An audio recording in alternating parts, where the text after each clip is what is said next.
On the 6th of June 1944, the Western Allies landed in Normandy, France as part of Operation Overlord. For the next 2.5 months, heavy fighting unfolded across the region, until the 22nd of August when the Allies cleared the Falaise pocket, and at long last achieved victory in Normandy. With this, a new phase of the war in Europe began, as the Western Allies surged across northern France in pursuit of the retreating German forces. At the centre of these operations was the British 30 Corps, which on the 22nd of August was ordered to establish a bridgehead across the River Seine at Vernon.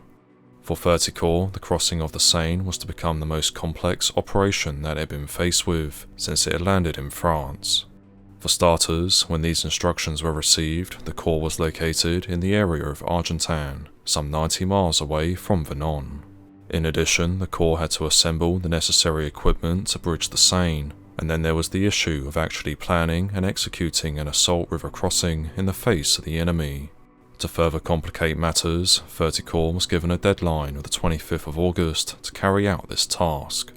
Fortunately for the Corps commander, Lieutenant General Brian Horrocks, his problems were somewhat alleviated by the presence of the 43rd Wessex Division under his command, which he selected to carry out the crossing. General Horrocks later recalled, "The 43rd Wessex Division was an obvious choice for the actual crossing. Its commander, Major General Gwilym Thomas, though a difficult man, was an immensely able divisional commander, and nobody in the British Army had given more detailed thought to the problem of crossing rivers in the face of opposition. For 2.5 years before D-Day, he had exercised his troops in this most exasperating and complex type of operation, with the forcing of a crossing at Vernon in the teeth of enemy fire of one of the great rivers of Europe, over 650 feet wide, with a strong current and muddy bottom. His hour was about to come."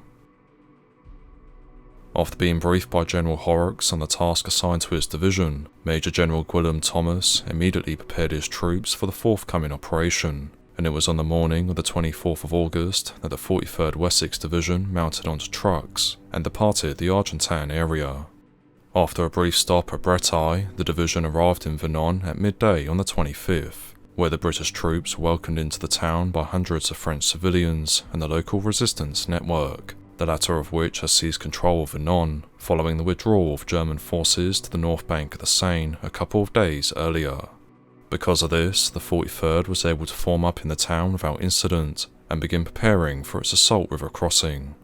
As part of these preparations, a number of reconnaissance missions were carried out that afternoon to assess the conditions of the River Seine and to gather intelligence on the level of the German defences on the north bank.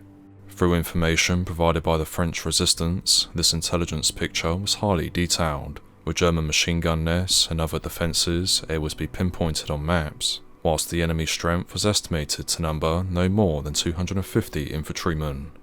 Based off this information, and aware that the deadline for 30 Corps' operation was closing in, Major General Thomas decided to mount the assault across the Seine that evening, with H hours set for 1900 on the 25th of August 1944. Preceded by a 15-minute artillery and mortar bombardment, the operation commenced as planned at 1900, with the 4th Battalion, the Somerset Light Infantry, and the 5th Battalion, the Wiltshire Regiment, spearheading the assault. On the left, the 4th Somerset experienced little difficulties in its crossing, and by 2000 it had 2 infantry companies established on the far bank. Unfortunately though, on the right, the lead troops of the 5th Wiltshire had a nightmare in getting across the river, as the battalion war diary recounts. 1900 hours, A Company started to cross River Seine in stormboats.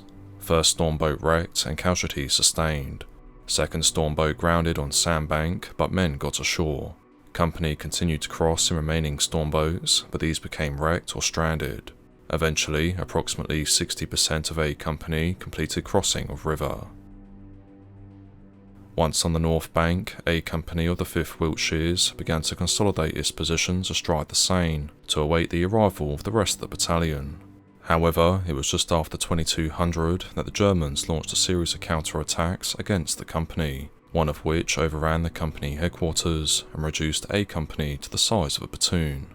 In spite of this, the British troops fought tenaciously to hold their ground, and by early morning on the 26th of August, the Germans had been driven back, An A Company had been reinforced by the arrival of the rest of the 5th Battalion, which was complete across the Seine by 0500.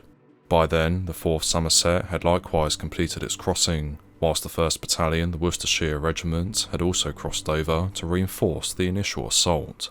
Once assembled on the far bank, the Worcesters, together with the Somersets and the Wiltshires, advanced inland and cleared the small village of Vernon.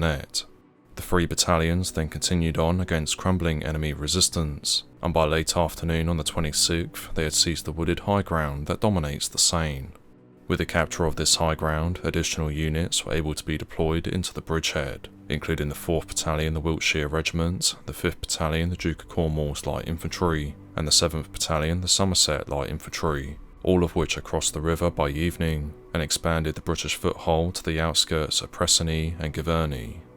Meanwhile, back in Vernon, the 43rd Divisional Engineers had started the construction of Bailey bridges over the Seine, the first of which was completed at 1730 and enabled light transport and supplies to be moved over to the front-line units. With the opening of this bridge, the bridgehead held by the 43rd Wessex Division was secured, and its primary objective of forcing the River Seine had been successfully achieved. To the division now fell the task of expanding this bridgehead to a sufficient depth to allow other formations to pass on through and strike out into northern France. For this phase of operations, Major General Gwilym Thomas set 0800 on the 27th of August as H-hour for the start of the division's expansion to the north, west and east. However, it was as this advance was about to begin that the Germans suddenly put in a number of counter-attacks aimed at driving the 43rd back across the river. First to feel this pressure was the 5th Duke of Cornwall's Light Infantry on the division's left flank, which throughout the morning of the 27th was engaged in a fierce close-quarter battle that at times required the battalion to request artillery fire onto its own positions to prevent an enemy breakthrough. Eventually, with their casualties mounting, the Germans were forced to abandon their advance and retire to their previously held positions in Pressigny. Later that day, the Cornwalls, after a brief reorganisation, swept through and cleared this town. Elsewhere, the 1st Worcesters and the 7th Somersets moved off as planned at 0800 to capture Tilly and the wooded ground to the southwest. As they did so, both battalions collided with a German force advancing towards Vernon, with the war diary of the 1st Battalion, the Worcestershire Regiment, detailing that. Battalion was then strongly counter-attacked with what is estimated to be 2 companies and at least 2 Tiger tanks. Firstly, the enemy were engaged with very accurate 3-inch mortar and artillery fire, and it has since transpired that many casualties were inflicted on the enemy. Heavy wood fighting continued, and 1 Tiger tank was destroyed by one of our 6-pounders, and caused the other tank immediately behind to make off. The enemy skillfully infiltrated small machine gun groups on the flanks of the battalion position, but as the battle continued, more and more small arms fire was brought to bear on the enemy by B and C companies. The fighting was carried out over extremely close country, and it was very difficult to locate any enemy machine guns. The counter-attack was gradually worn down and eventually beaten off. We sustained 65 casualties. As a result of the heavy fighting, the 1st Worcesters and the 7th Somersets were unable to capture any of their objectives, and instead both battalions spent the remainder of the 27th of August in defensive positions in the woods north of Vernon. In the meantime, over on the division's right flank, the 4th and 5th Battalions of the Wiltshire Regiment encountered only a handful of German positions as they cleared the woods around Giverny, whilst the 4th Battalion, the Somerset Light Infantry, became embroiled in a 12-hour battle for the village of Bois-Jérôme, which eventually fell to the British at 20:30. By that time, the last units of the 43rd Division had crossed into the bridgehead, and a second Bailey Bridge had been constructed, which allowed the tanks of the 8th Armoured Brigade to finally move across the Seine and provide armoured support to the infantry. The next day, on the 28th of August, the 43rd resumed its advance, with Giverny, Tilly, Pennylus and Notre Dame all being secured, whilst enemy resistance across the divisional front effectively collapsed. That same day, the lead elements of the 11th Armoured Division began to deploy across the Seine, ready to break out from the bridgehead on the 29th of August. With this, the 43rd Wessex Division transferred responsibility for the sector to 30 Corps headquarters, thus concluding the Battle of Vernon. In just 4 days, the 43rd Wessex Division had covered over 90 miles of French territory, planned and executed an assault river crossing, and in the face of a determined enemy had established a 4-mile deep bridgehead over the Seine. In the words of the divisional history, Major General Thomas and his division, with a bridgehead 4.5 miles deep, had fulfilled their contract to the letter and on time. So long as the art of war is studied, the division's crossing of the Seine will serve as a model. It is a supreme example of quick planning and ruthlessly efficient execution by a commander who had not only thought out in advance and practiced over many years the major operations of war, but who had also selected and trained others who realized instinctively what was in his mind. The operation therefore stands unchallenged as the triumph of an exceptionally clear military mind.